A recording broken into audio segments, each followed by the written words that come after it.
नमस्कार। आज की कहानी एक बहुत ही सुंदर एक शिक्षाप्रद कहानी है। ससुराल की नौकरानी कहानी देवरानी जेठानी की। शर्मा जी की पत्नी शशि अपने बेटे की शादी को लेकर बहुत परेशान थी। कितनी सारी लड़कियों की फोटो देखी लेकिन एक भी लड़की उन्हें अपने बेटे के लिए बहू के रूप में पसंद नहीं आ रही थी। थोड़े दिन शशि अपने बहन के घर एक गोद भराई के एक छोटे से फंक्शन में गई। वहां उन्होंने एक लड़की देखी। उनको वह लड़की बहुत ही अच्छी लगी।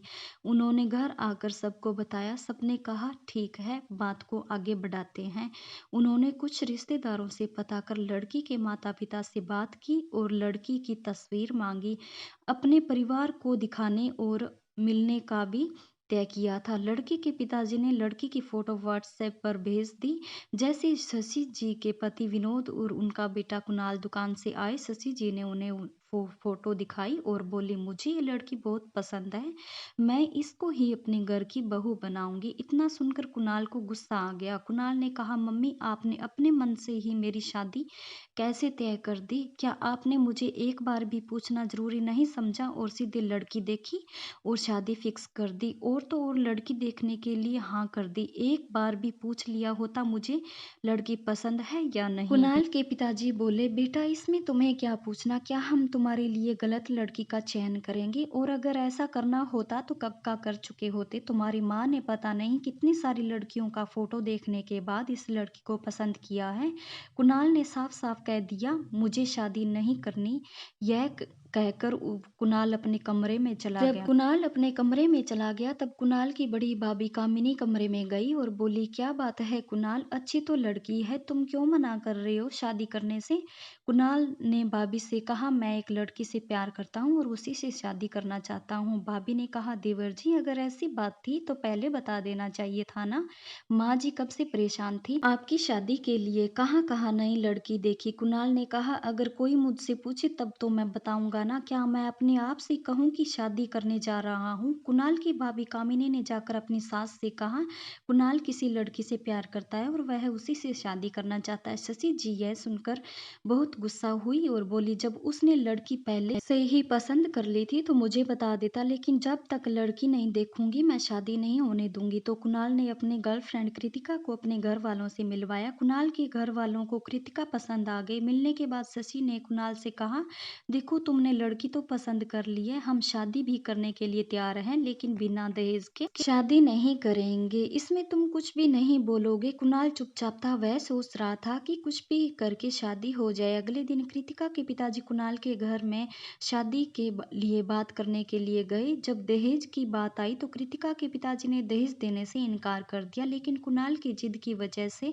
कुणाल के घर वालों को यह शादी माननी पड़ी। 3 महीने में ही कुणाल और कृतिका की शादी हो गई। घर में जब तक मेहमान थे तब तक तो कृतिका से कोई कुछ भी नहीं कहता था। जैसे सारे मेहमान चले गए उसके अगले ही दिन कृतिका की सास शशि जी कृतिका के कमरे में गई और जाकर बोली, बहू सूरज कब का निकल चुका है, अब तक सोई रहोगी क्या? सुबह सुबह सबको चाय पीने की आदत है, आज तो देर से उठ गई, लेकिन कल से 6 बजे से पहले ही सबको चाय बनाकर दे देना। और हाँ, बड़ी बहू कामिनी 8 बजे तक ऑफिस चली जाती है, उसका भी नाश्ता 8 बजे तक बन जाना चाहिए। अभी तो कृतिका को ठीक से मेहंदी का रंग भी नहीं छूटा था। कृतिका जो सुबह 6 बजे सोकर उठती थी और रात को 12 बजे जाते थे, फिर भी उसके काम खत्म नहीं होते थे। कृतिका हमेशा टेंशन में होती थी कि कल सुबह जल्दी उठना है, नहीं तो नींद भी नहीं खुलेगी। कृतिका तो यह भी भूल गई थी कि उसकी नई नई शादी हुई है। कितने सपने संजोए थे, शादी होने के बाद हनीमून के लिए हिमाचल जाएगी, लेकिन यहाँ तो जब से शादी हुई है तब से इस घर में एक दिन भी बाहर नहीं निकली। हिमाचल जाने की तो दूर की बात, कभी कभी तो वह सोचती थी कि इस घर में बहू के रूप में आई है या वह एक नौकरानी के रूप में। क्या लड़की की शादी इसलिए होती है कि वह मायके से ससुराल जाकर एक नौकरानी बन जाए?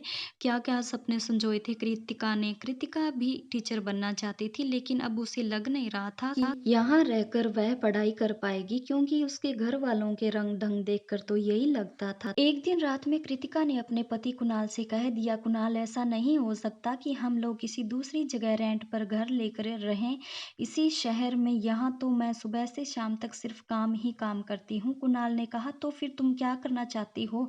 क्या तुम यह कहना चाहती हो कि मैं अपने माँ बाप और भाई से अलग होकर कहीं और रहूं? इस दुनिया की सारी औरतें यही तो सब करती हैं। ससुराल में एक लड़की क्या करती है, घर की देखभाल। और फिर कामिनी भाभी तो सुबह से शाम तक नौकरी करने जाती है और शाम तक आने के बाद घर के काम में हाथ बंटाती है।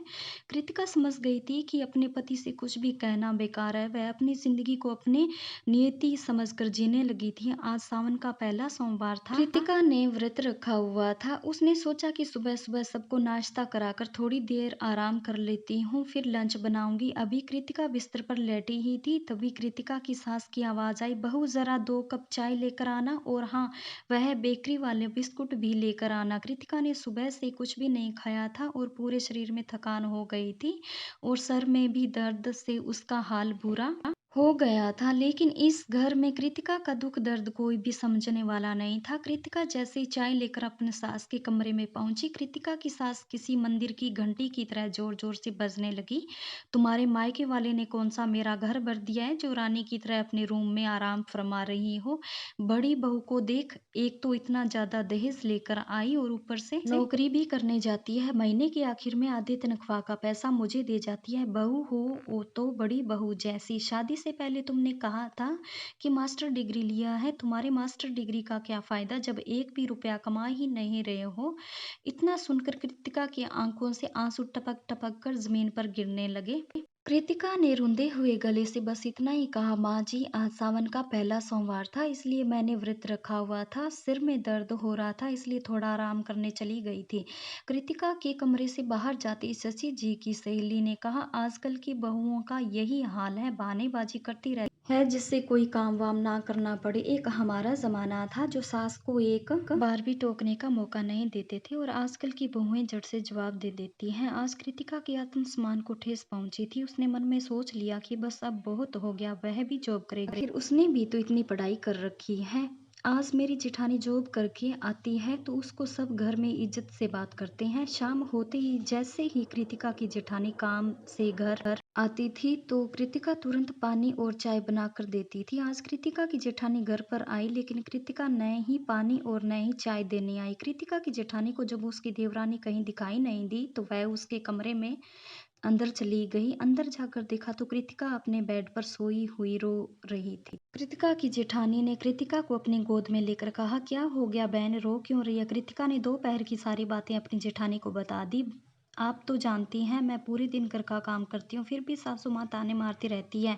कृतिका की जेठानी ने कहा, अरे पगली, तू सासू माँ की बातों का बुरा मत मानना, वह तो ऐसी ही है। मैं भी जब नई नई शादी करके आई थी तो मेरे साथ भी ऐसा ही हो रहा था, लेकिन उसके बाद मेरी नौकरी लग गई और फिर घर में मुझे टाइम ही कहाँ रहता है कि मैं रहूं। मैं तो कहती हूँ कि तुम भी नौकरी करो, मेरे ऑफिस में ही एक एम्प्लॉय का पद खाली है, तनख्वाह तो ज़्यादा नहीं दे पाएंगे, लेकिन तुम कहो तो बात करूं। कृतिका ने एक पल में ही हाँ कह दिया, क्योंकि अब वह आत्मसम्मान से जीना चाहती थी। कृतिका की जेठानी कामिनी ने उसी समय ऑफिस के हेड को फोन लगाकर बताया कि मेरी देवरानी है, आप कहो तो मैं कल इंटरव्यू के लिए साथ ही लेकर आऊं। ऑफिस के हेड ने हाँ में जवाब दिया। अगले दिन कृतिका इंटरव्यू देने गई और ऑफिस में उसका सिलेक्शन हो गया। फिर क्या था, वह भी अपनी जेठानी के साथ ऑफिस जाने लगी। कृतिका की जेठानी यानी कामिनी और कृतिका जल्दी जल्दी घर वालों के लिए नाश्ता बनाती और फिर एक साथ ही ऑफिस चली जाती। अब दोनों देवरानी और जेठानी मिलकर साथ रहने लगी। कृतिका को भी जितनी तनख्वाह मिलती थी उसमें से आधे पैसे उसे अपनी सास को दे देती थी। अब सास उसकी कृतिका से भी सही ढंग से बात करती थी।